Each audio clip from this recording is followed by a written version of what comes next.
Well, people are flocking to the Jersey Shore to beat the heat in the water there. And new technology is being tested out to keep them safe. Saving lives in the ocean by sending help from above.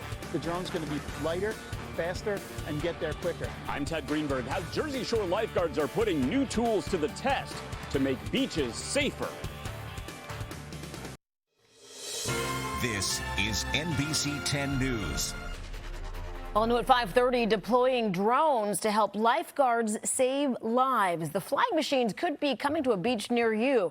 Lifeguards in one of the area's most popular shore communities are considering adding drones to their list of critical tools, and today they put them to the test. NBC 10 Jersey Shore Bureau reporter Ted Greenberg is live in Wildwood. Ted, you got to see those drones in action today. We did indeed, Keith and Aaron, and the Wildwood Beach Patrol is gearing up for very big crowds this holiday week, and they're also looking to see how that new technology could help them in emergencies when every second counts. It's an airlift that could be key to saving lives. More than 100 yards out in the ocean, Wildwood lifeguard Tori Adamucci playing the role of a victim struggling in the surf. Okay, drop. Controlled from the sand, a drone carrying a rescue buoy speeds over the water, dropping the flotation device to Adamucci in the waves below. A lifeguard on a personal watercraft then brings her safely to shore.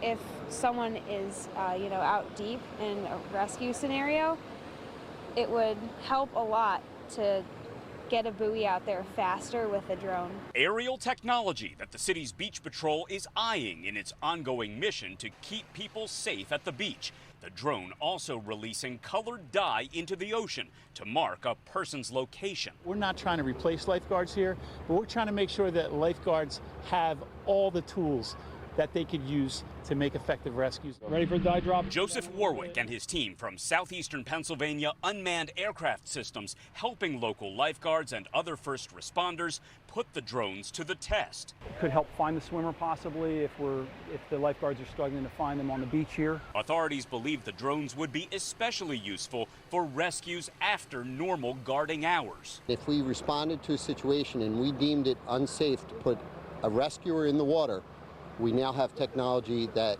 does not put a human being in harm's way. Wildwood's Beach Patrol chief says they first considered drones a couple years ago, but now that advancements have been made in how much they can carry and how long they can fly, lifeguards decided to take another look.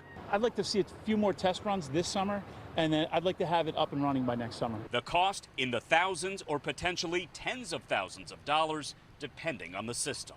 In public safety, you have to find the money. There's not excuses for that, and that's my job. I'll find a way. Even if it saves one life, it's going to be worth it. Lifeguards here say the drones could also provide them with a new vantage point when they're working to spot dangerous rip currents in the ocean.